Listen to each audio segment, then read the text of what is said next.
I got an email in the mail.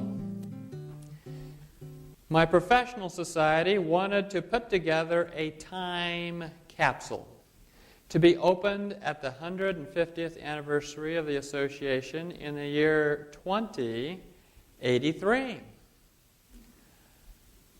I thought, what could we put in that? And then I thought, well, wait a minute, 2083? Where will I be in 2083? I thought, how old am I now? And if time would continue, where would I be then? Probably not around. And so I wrote back. I said, put some asbestos in that box so it will survive hell, because it will have happened by then. Now, some of you theologians out there are saying, well, hell doesn't happen until after the 1,000 years. But we know that Peter says when the Lord returns that the elements melt with fervent heat. And so, in essence, it happens then. Here I have a little time capsule placed by Lakefield Elementary School in the year 2000 to be opened 100 years later. We like time capsules. You know, here's somebody taking apart a cornerstone in which a newspaper was placed in the cornerstone of the day. Time capsules. I remember when they sent out a Voyager, one of these space capsules. Now, this is when I was in elementary school. And they were talking about all the stuff they were going to put on this space probe in case somebody out there discovered it. I wasn't impressed with some of the things they selected to put on that space probe, but we like time capsules. You know, there's 66 books in the Bible. Can you think of one of those books that was in essence put into a time capsule? Daniel, that's correct. Daniel was sealed, wasn't it? But thou, Daniel, shut up the words and seal the book, even to the time of the end. Many shall run to and fro, and knowledge shall be increased. Don't publish it. Don't send it to your mom. You won't understand it. Just put it in a time capsule. Be prepared until a time when knowledge shall increase. Has knowledge increased? Boy, it's hard to keep up in any field. They say knowledge doubles every few years, and boy, and you look at the internet now. We have more and more access to a lot of this knowledge. And I heard, but I understood not, said Daniel. Then said I, oh, my Lord, what shall be the end of these things? And he said, go thy way, Daniel, for the words are closed up and sealed until the time of the end. Do we live in the time of the end? Yeah. How do you know? Signs are all around. But how did that verse say we would know we're in the time of the end? Yes, we would understand Daniel. So I'm going to have a little quiz here. Daniel 2. What's the head of gold? Babylon. All right. The silver? Medo, Persia. The brass? Greece. The iron? Rome. How about the toes of iron and clay? I'm hearing all kinds of answers, so I'm going to call it modern Babylon. And what is restored at the end of Daniel 2? God's kingdom. That's correct. And in the days of these kings shall God of heaven set up a kingdom which shall never be destroyed. And we could fill out a whole chart here with Daniel 7 and Daniel 8 and Daniel 11. But the point is, we understand Daniel. So we must be in the time of the end. And that stone that's cut out without hands, isn't that the hope of every Christian? Where there'll be a kingdom where God reigns, where His servants do not fight, as He told the Jews. Yes, we hope for that stone, but I'm not here to talk to you about prophecy. The question I have for you is this: why does this book that's sealed until our time start with a cute little human interest story about a dietary experiment? King Nebuchadnezzar of Babylon attacked Jerusalem and surrounded the city. The Lord let him capture King Jehoiakim. The king ordered Ashpenaz, his chief official, to select from among the Israelites exiles some young men of the royal family and of the noble families. Daniel was among the best. He must have either been royal or of the noble families. He must have been a good scholar. He must have been special. They must have been able to identify him when they came into Jerusalem. And they picked him, and they carted him off to Babylon. What was he going to do in Babylon? Be brainwashed. They needed some Jews to look like Babylonians and to go back home and rule the country. Ashpenaz was to teach them to read and write the Babylonian language. Now, can you think of some times in our history in America when we've brought people in here and we've told them, okay, you're not to speak whatever language, you're only supposed to speak English. Don't speak Swahili, German, Navajo, Spanish, whatever. You're supposed to only speak English. Brainwashing, enculturated, trained to become Babylonians. We want you to forget your past. We want you to become like us. We want you to think like we think. And part of the training involved the food. And the king appointed them a daily provision of the king's meat and of the wine which he drank, so nourishing them 3 years, that at the end thereof they might stand before the king. 3 years training, 3 years on a certain diet, 3 years of brainwashing, and then they're supposed to stand before the king. And what was the food like? High in saturated fat and cholesterol, inebriating, nothing but what the king would have. Is this the best food for young men who are going to school? Very interesting, the effect of rich food on the brain. Here I've got a picture of the brain. And across the bottom, we will put the time after eating a high-fat meal. Up this side will be the oxygen on the brain. Now, you'd like the oxygen on your brain to be fairly high, maybe somewhere around 95%. It helps you to study better, to be able to do your taxes, all kinds of things. But let's see what happens when we eat a high-fat meal here at time 0. Notice that within 6 hours, the oxygen on the brain falls below 70%. What's more, it does not return to normal for 3 whole days. Wow, that's a long time. Better not eat a high-fat meal within 3 days of taking a test. You won't perform your best on that test. And who stops with one high-fat meal one day, next day another high-fat meal? You just went back down again. And it's going to be another day before you return to normal. Another high-fat meal, another high-fat meal. The moral of the story, some people have never had a fully functioning brain. Oh, don't point any fingers, don't name any names. Yeah. Don't anybody raise their hand. Well, how far is it from Jerusalem to Babylon? Here I pulled up a picture on Google Maps. And over here's Jerusalem, and over there's Babylon. Anybody guess how far that is? 300 miles. Good guesses, good guesses. It's 554 miles, according to the measure tape. But Daniel and his friends did not fly like birds straight across that distance. They went up the seashore, up the Fertile Crescent, as they call it, where there's green plants, and came down the rivers, down here to Babylon. Really, historians tell us it was probably 1,400 miles. That's a long trek. And it wasn't exactly a Pathfinder outing. This was more or less of sort of like a death march. I mean, if you weren't going to make it, I don't think they babied you along.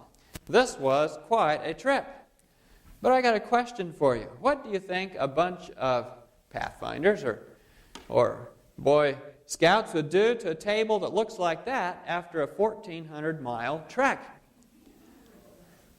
Devour it, I heard somebody say. But not Daniel. When he got there and he saw all the food, he purposed in his heart that he would not defile himself with the portion of the king's meat, nor with the wine which he drank.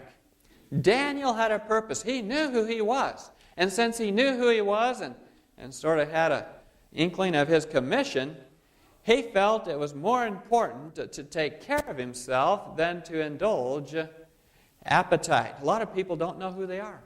They eat to feel good about themselves. They eat just because they're worried, they're sad, they're happy. They become emotional eaters. They've lost purpose, and they end up defiling themselves. Maybe Daniel had been reading Proverbs 31:4. It is not for kings to drink wine, nor for princes strong drink, lest they drink and forget the law, and pervert the judgment of any of the afflicted. Now, can you think of somebody in the Bible who drank and did pervert the judgment of the afflicted? King Herod, that's correct. And Herod, you remember Herod was having a party. All his guests drank wine. And when they drank wine, their minds were not working very well. And when their minds were not working very well, he had a young lady come out and dance before them. And then he offered the lady half of his kingdom. And she came back and said, I want the head of John the Baptist in a platter. And Herod should have said, well, it's not mine. You have to go ask him. But instead, because he had made this promise and because all his guests were drunk and didn't say no, he went out and had that head removed and given to the lady. And he regretted it the rest of his life. Now, can you think in modern times of somebody who drinks the wine and forgets the law? Have we heard of the wine of Babylon? Do they forget the law? They certainly do. There's a book on the market that talks about the benefits of following the Bible for health principles. It's called None of These Diseases.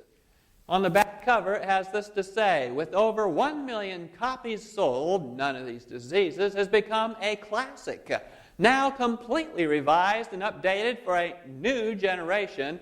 It shows how to obtain extraordinary medical benefits simply by heeding the Word of God. Daniel followed these, and he benefited. Why? Because everything follows the law of the universe, and that is cause and effect. Be not deceived, God is not mocked. For whatsoever a man soweth, that shall he also reap. Oh, now sometimes we sow things we don't want to harvest, and we pray for crop failure. And God is sometimes very kind and gives us crop failure. But all in all, we reap what we sow. A lot of times we have something bad happen to us. Oh, I got sick. Well, it just happened to me. But in reality, if we looked at the true law of cause and effect, we'd find that there was something that actually started the ball rolling. Something we did to bring it on ourselves. And understanding that helps us to realize what we can do to solve the problem more readily. I call it the health versus disability scale. Every decision we make in lifestyle puts us somewhere on this continuum. Increased indulgence at this end, increased health. At this end, increased strength. At this end, increased disability. Every decision we make puts us somewhere along there. When I was in medical school, the dean came out and wanted to encourage all of us medical students. And he told us a little bit about when he was a medical student. And he said he made sure that every decision he made supported his goal of being a good medical student.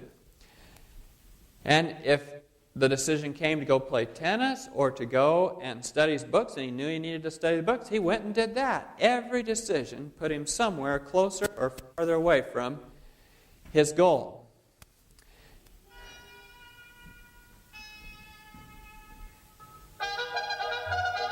You hear these guys playing the trumpet? Canadian brass. Maybe the best brass group in the world. Can you imagine how fast their tongues are going?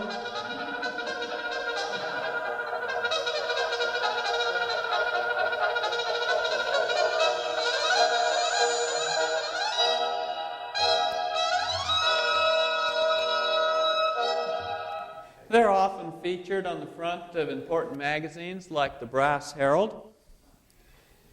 They came to Andrews one year.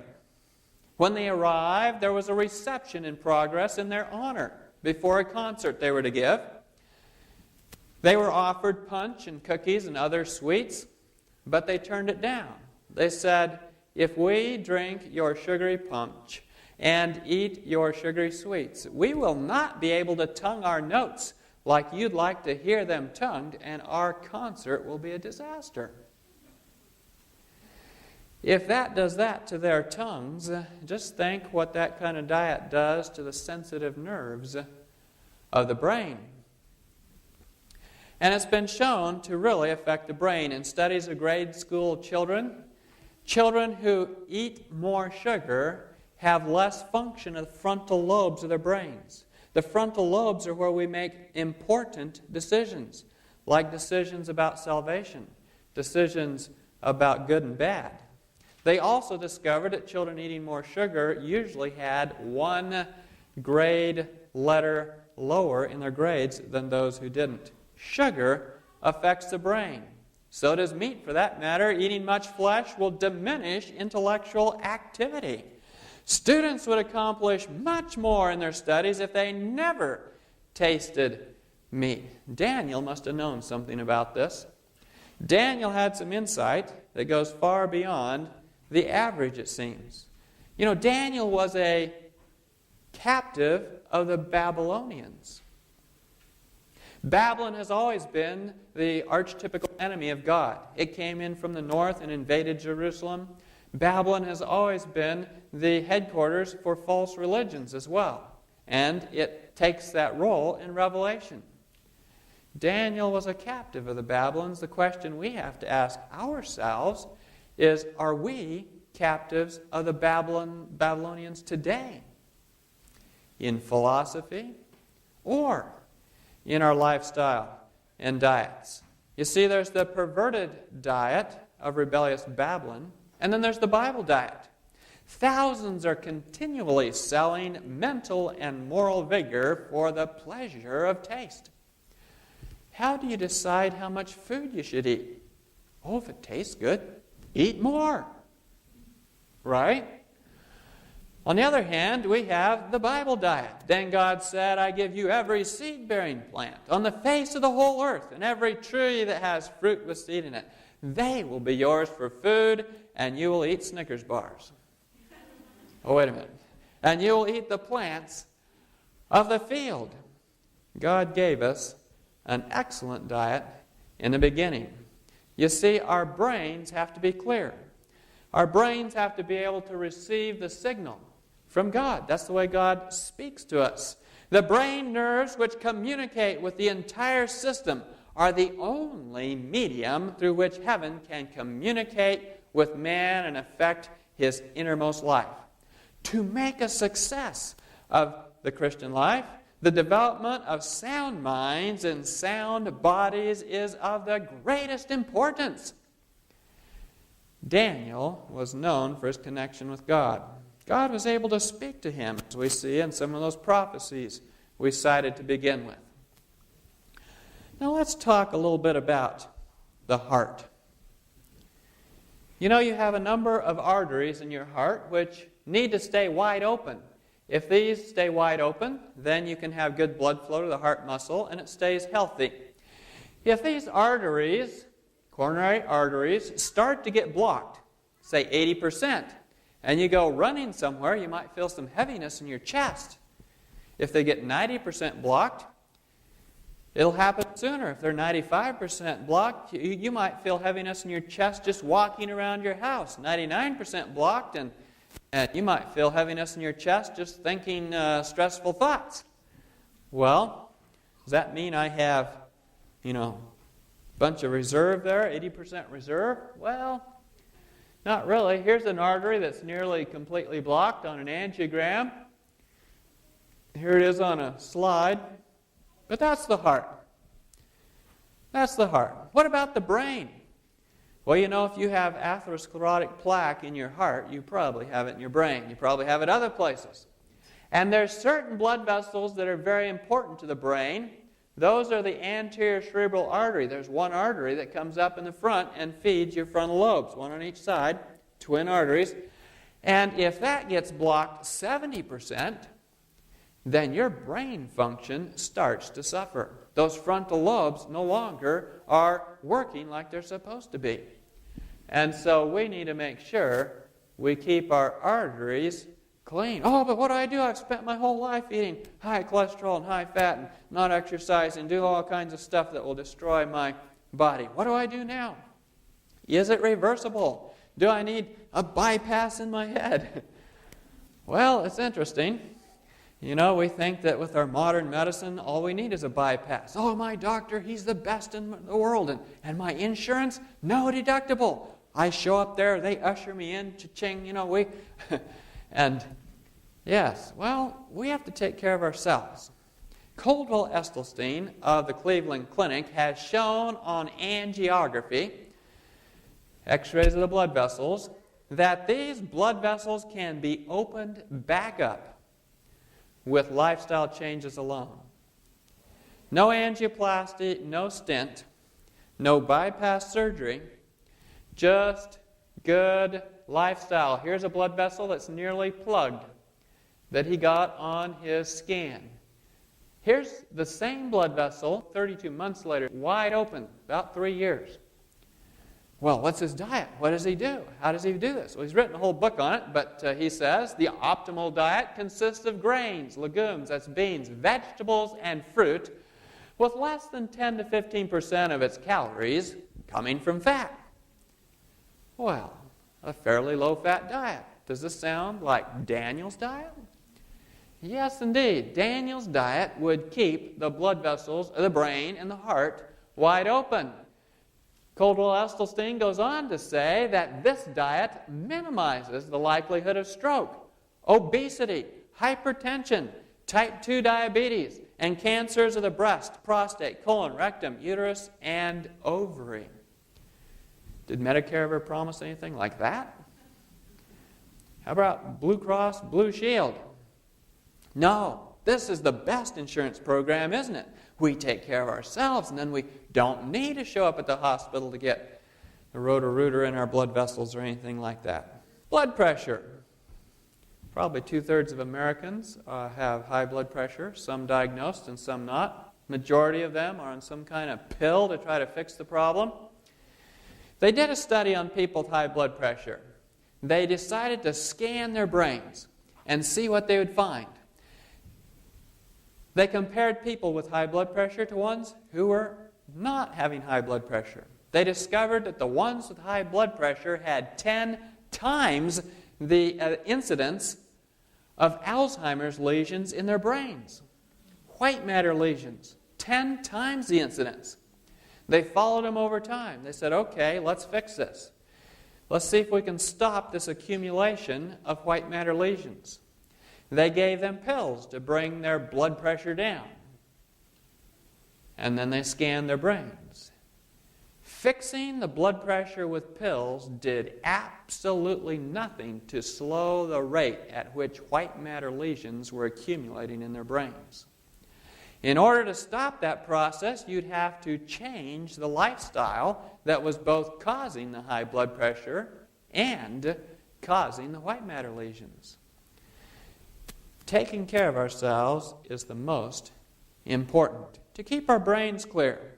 So what we've been talking about so far is how your health of your body, affects your spirituality, mostly through the health of your brain. Now we're going to turn around and talk about how spirituality affects your health. They've done studies on people who go to church in the Carolinas.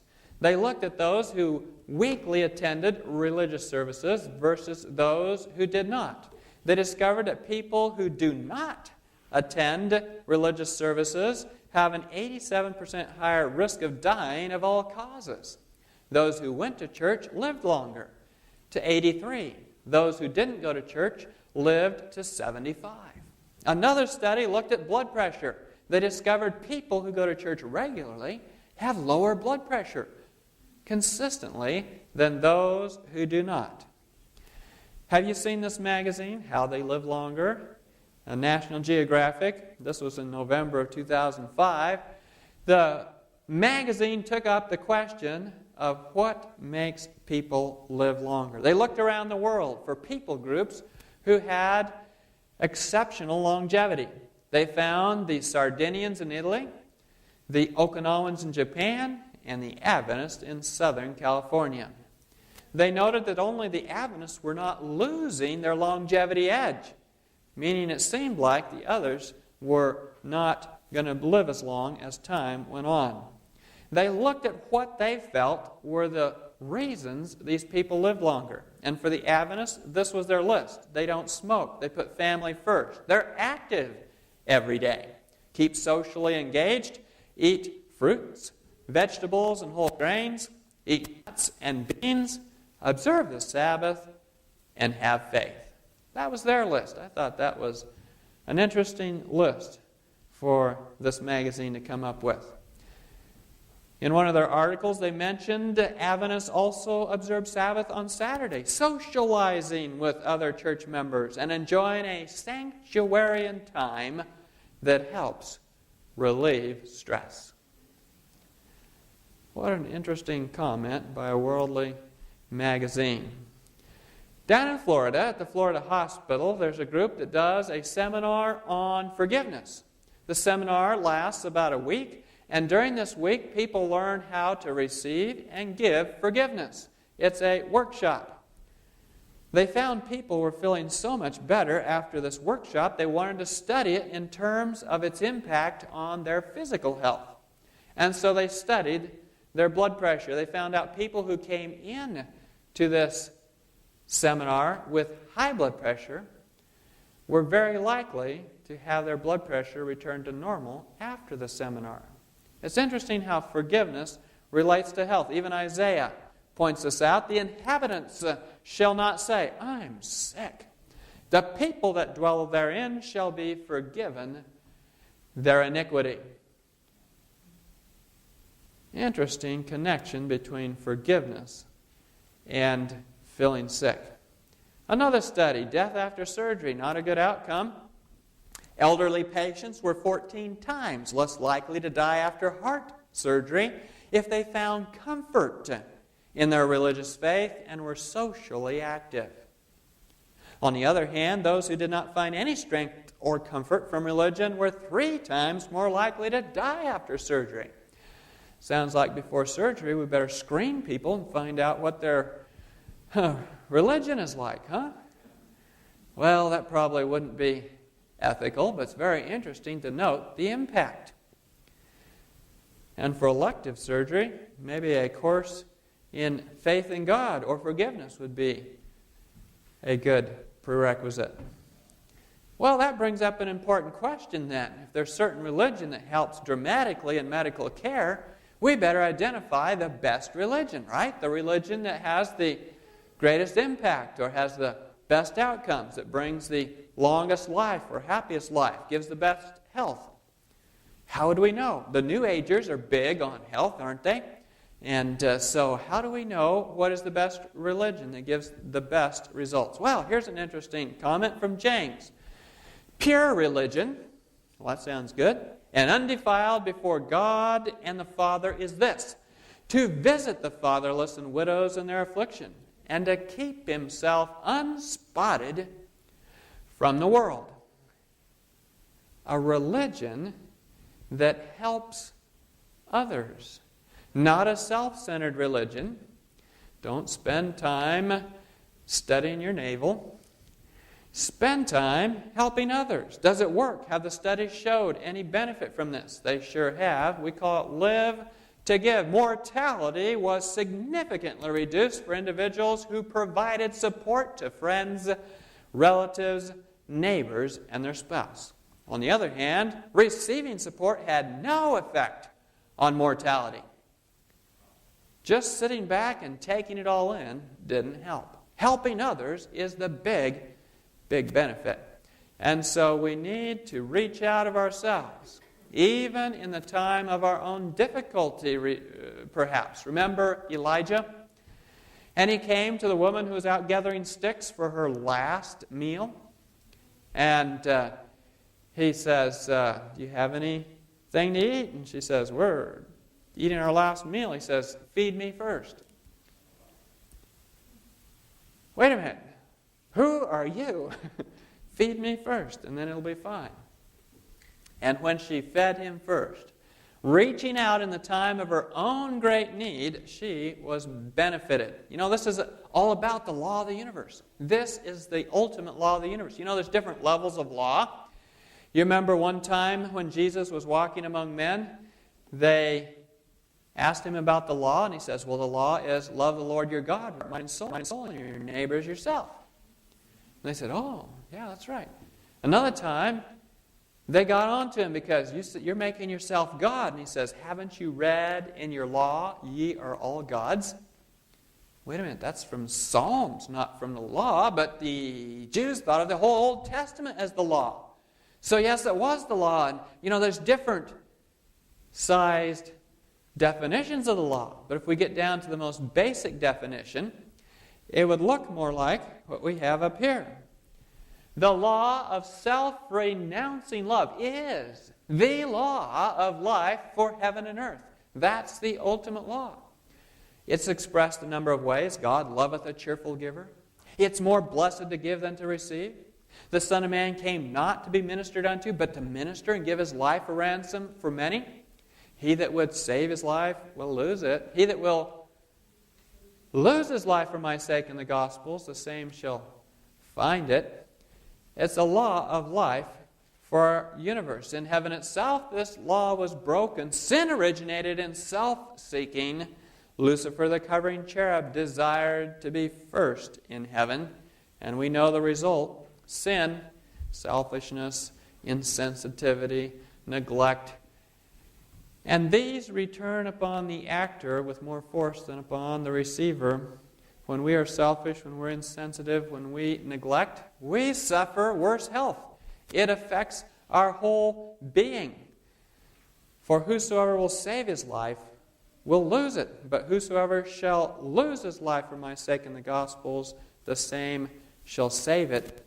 This is talked about in Isaiah 58, where we find that God tells us what to do to have good health.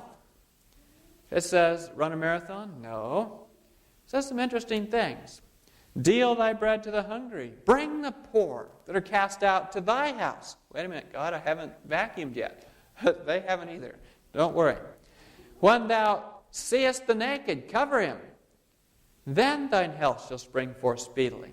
Our health is dependent on helping others. Any amount of volunteering in one study reduced mortality by 60%, even among weekly attendees at religious services.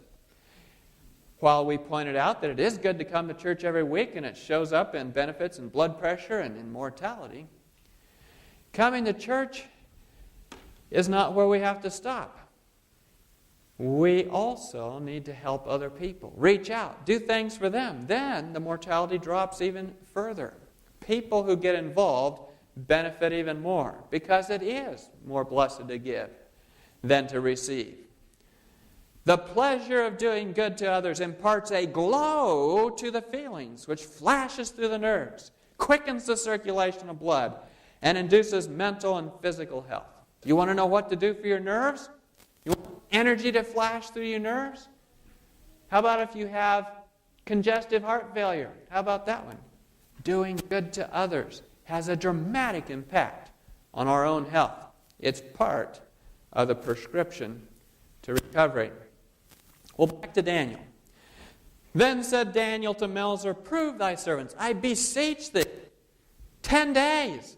Let them give us pulse to eat and water to drink. Then let our countenances be looked upon before thee, and the countenances of the children that eat of the portion of the king's meat. And as thou seest, deal with thy servants. Let's have a case control study here. Let's just do a comparison. 10 days. You guys eat what you're going to eat. We'll eat pulse and water. Well, would you be willing to lay your future on a 10-day experiment? 10 days? Your diet, your livelihood, your lifestyle? 10 days. And who do you think looked better or worse in 10 days? You think Daniel really looked better, or do you think somebody looked a lot worse? Both here over here. Why 10 days? Why not 100 days? It's 3 years before he's going to stand before the king, didn't we say? Yeah? 10 days. Well, in a lot of the programs, 10 days is definitely enough to make a dramatic difference. Reversing diabetes, reversing coronary artery disease, especially angina. 10 days can make a dramatic difference. I've seen a difference in 3 days in some people. What kind of diet was Daniel asking for anyway? What's pulse? Well, if we look in today's English version, it says, test us 10 days. He said, give us vegetables to eat and water to drink. Vegetables and water, huh? Back to the original diet? Good food. Here's a sign I saw on the internet. Somebody in a local parade marching down the street with their banner. 16 reasons to be a vegetarian. Can you think of 16 reasons? Let's see. Well, you go down the list, but this is just the public. They're out there marching. The question I have is, has Daniel been unsealed to the general public? You remember Napoleon? One time his army was marching off, and all of a sudden, I guess he must have been daydreaming or something. He popped up and said, oh, I better catch up with my army because I'm their leader. Has the world passed us by while we sit back? Well, it's a good question. And Daniel, did he do well on his tests? Have you ever been graded on the curve?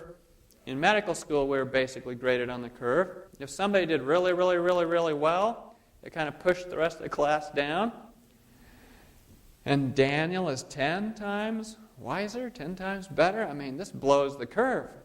Wonder if anybody else got any grade. And was Jesus tested on diet and appetite?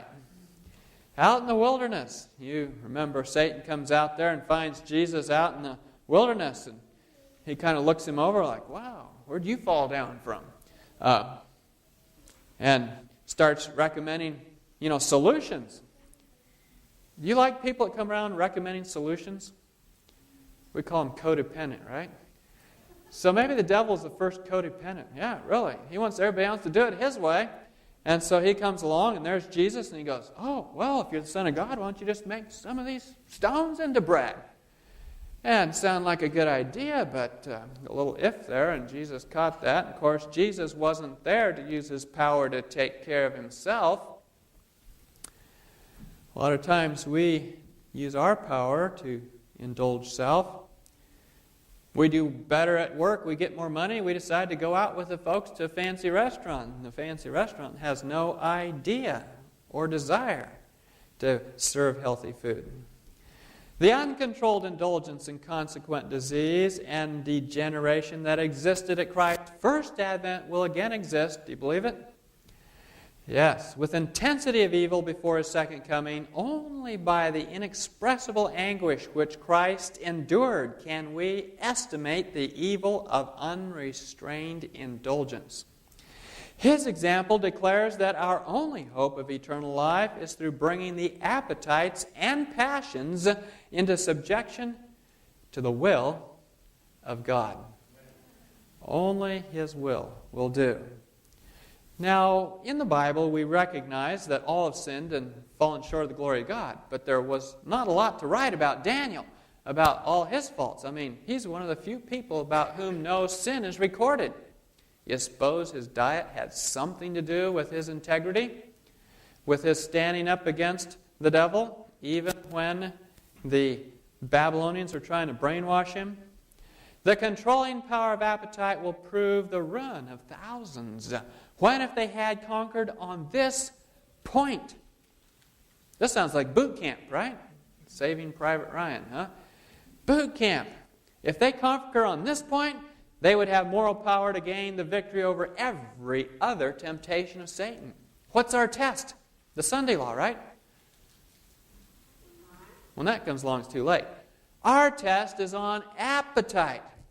But those who are slaves of appetite will fail in perfecting Christian character. And as we near the close of time, Satan's temptation to indulge appetite will be more powerful We're going to be talking about that when we talk about ideal weight, achieve it naturally. How does Satan make food more addictive today? And as we near the close of time, Satan's temptations to indulge appetite will be more powerful and more difficult to overcome. Now, there's some other things that Daniel's known for besides his good diet. He spent a night with the kiddies, didn't he? He got thrown to the lions. This was his time of trouble, time of difficulty for Daniel. And you know, he mentions a time of trouble for us also. You suppose his diet has something to do with us making it through our time of trouble? And there shall be a time of trouble such as never was since there was a nation, even to that same time. Daniel and his friends. You remember the three friends had their big test. Those who have had the light upon the subject of eating and dressing it with simplicity, in obedience to physical and moral laws, and who turn from the light which points out their duty, will shun duty in other things. If they blunt their consciences to avoid the cross, which they will have to take up to be in harmony with natural law, they will, in order to shun reproach, violate the 10 Commandments. Is appetite a test for us? Very much so. So is Daniel's diet another burden? Or is it a blessing? I've had people tell me, oh, it's a burden. Why do I have this information? Why would I want to share it with anybody? Well, obviously they weren't converted. And we know that Satan is going to try extra hard on us in the end of time because he knows his time is short. In summary, Daniel is a prophetic book, sealed until our time, not to be opened until the time of the end. Why did God start a book that would be opened in our time with a cute little human interest story about a dietary experiment? Because God wants us to have clear minds and sound constitutions so we can understand the prophecies of Daniel and survive during the last days. How many want to survive the time of trouble? How many want to adopt Daniel's diet to help you do it? Yes.